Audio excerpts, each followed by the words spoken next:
السلام عليكم ورحمة الله وبركاته أعزائي المشاهدين. كل مصر ملهاش حديث غير حاجة واحدة بس، مباراة الأهلي وسموحة ومباراة الزمالك وزد. كل الناس قاعدة منتظرة مستنية الأهلي هيعمل إيه بكرة، يكسب يتصدر، سموحة هيعمل مفاجأة ولا لا، الزمالك أمام زد يكسب، استنى سيراميكا ما يكسبش، زد اللي يكسب، الأمور تختلف. كلها مفاجآت ولكن تدل على الحالة اللي عليها الدوري الممتاز، حالة الاشتعال اللي عليها الدوري الممتاز.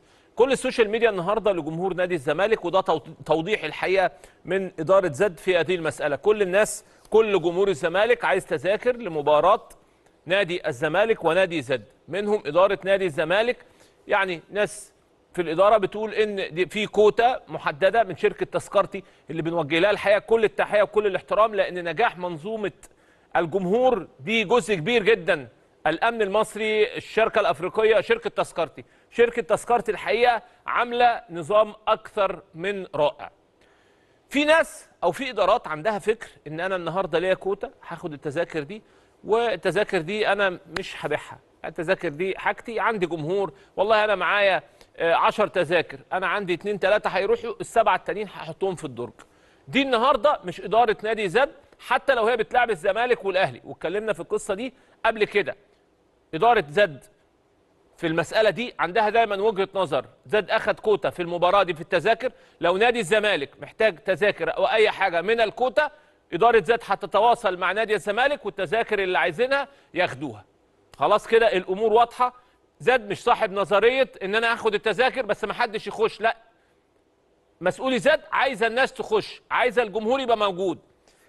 في نظريه بتقول لك ان الجمهور اصلا، المدرجات دي للجمهور، يعني انا النهارده في 15000 وانا نادي منافس ما عنديش جمهور، هيبقوا 16000، هيبقوا 18000، ايه اللي هيحصل؟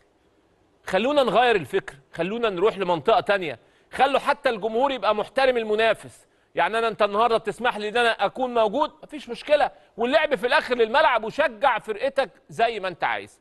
إذا موضوع التذاكر ده عشان الأمور تبقى واضحة، في مباراة زد ومباراة الزمالك، إدارة زد بتتواصل حاليا مع إدارة الزمالك. أي حد من إدارة الزمالك محتاج كوتا من التذاكر بتاعة زد يتصل بإدارة زد أو يتواصل مع إدارة زد، هيبعتوا التذاكر لحد نادي الزمالك. وده يعني إيه، موضوع سهل جدا جدا، ما فيهوش حاجة، ما حدش هياخد تذاكر عشان الناس ما تخش، ده عمره ما هيحصل، لأن المهم عند الإدارة أو الإدارة اللي عندها رؤيه ان الجمهور يكون في مدرجات. ده اداره زد هتعمله مع الاهلي ومع الزمالك ومع المصري ومع اي نادي جماهيري عايز تذاكر او جمهوره محتاج تذاكر، اتفضل خد التذاكر، مفيش مشكله. انا مش هاخد اكتر من امكانياتي، يعني العدد اللي عايز يروح من جانب النادي نادي زد هياخد تذاكر، وفي الاخر الزمالك عايز الباقي لانها كوتا كبيره، فاداره زد هتوفر تذاكر للزمالك او جمهور نادي الزمالك. لان زي ما قلت لحضراتكم العلاقات طيبه،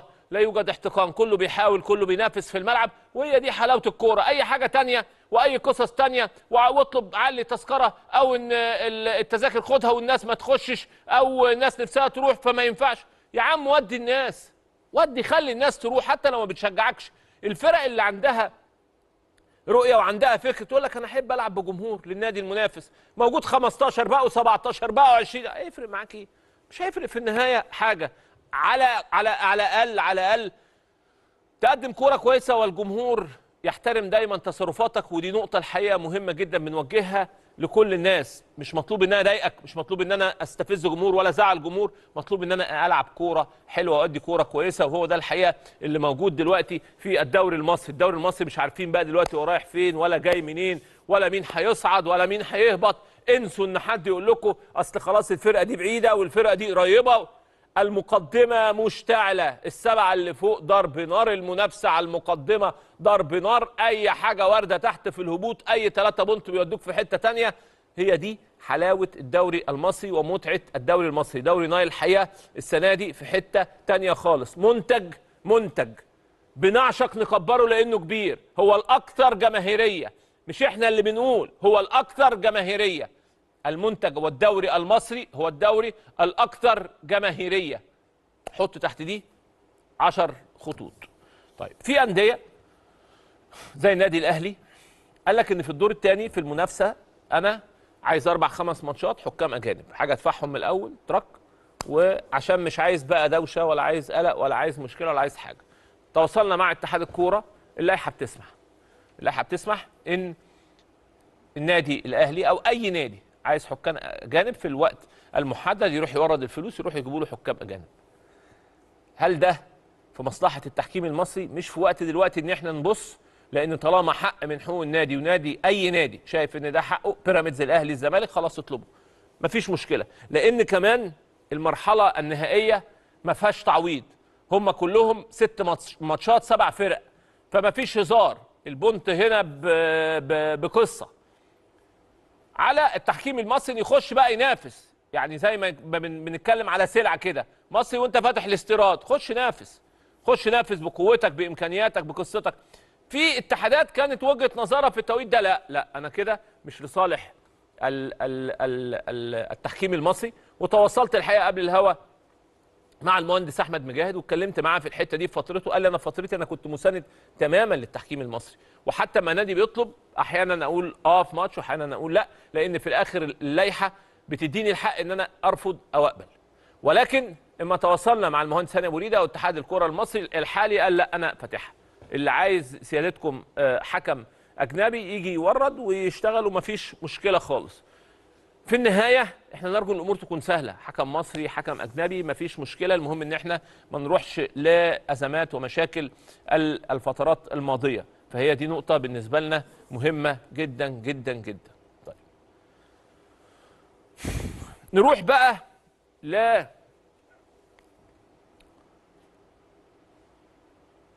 قائمه مباراه النادي الاهلي وسموحه.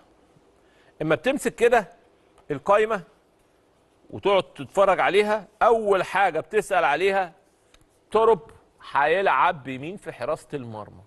شناوي، مصطفى شوبير، سيحه، ياسين مرعي، رمضان، بيكهام، يوسف بالعمري، هادي، رياض، احمد عيد، محمد هاني، كوكا، كريم فؤاد.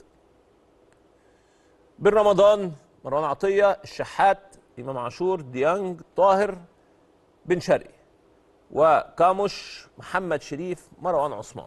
ده خط هجوم النادي الاهلي.